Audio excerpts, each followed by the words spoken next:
வீடு வாங்க முடியாத நிலை யாருக்கு வரும்? பொதுவா வீடு அப்படின்னு எடுத்துக்கிட்டோம்னா 4ஆம் பாவகம். சொந்த வீடு அமையாம வாடகை வீடா மாறிக்கிட்டே இருக்கிறாங்க அப்படின்னா என்ன இருக்கும்?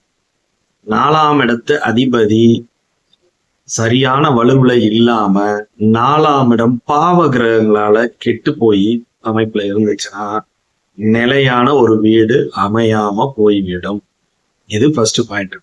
நெக்ஸ்ட், சுக்கிரனும் செவ்வாயும் ஜாதகத்துல கெடக்கூடாது. பூமி மண்ணை குறிக்கக்கூடியவர் செவ்வாய், வீடு கட்டடங்கள் லக்ஸரியான வீடை கொடுக்கக்கூடியவர் சுக்கிரன். இந்த 2 பேரும் ஜாதகத்துல கெடாம இருக்கணும், நீச்சமாக கூடாது. நீச்சமானால் பாவ கிரகங்களோட சம்பந்தம் மேற்கொண்டு இன்னும் கொஞ்சம் வந்துடக்கூடாது.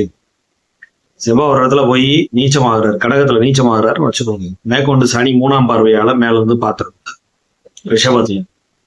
மேற்கொண்டு இந்த நீச்சமான செவ்வாயை இன்னும் பாவத்துவமாக்கின ஒரு கதையா போயிடும்.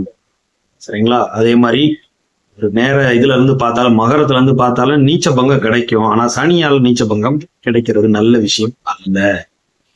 அதே மாதிரி சுக்கிரன் கண்ணியில நீச்சமா போனாலும் நீச்ச பங்கம் எப்படியாவது கிடைச்சிடணும்.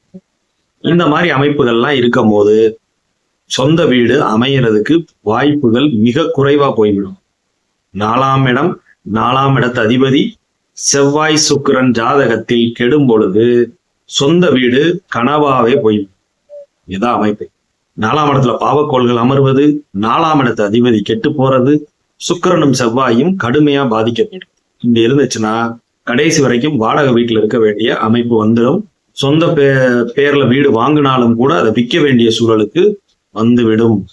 அதனால 4ஆம் இடத்து அதிபதி கெட்டு போயிருக்காரா, 4ஆம் இடத்துல பாவ கிரகங்கள் இருக்கா, உங்கள் பேர்ல வீடை வாங்காம இருக்கிறது நல்லது.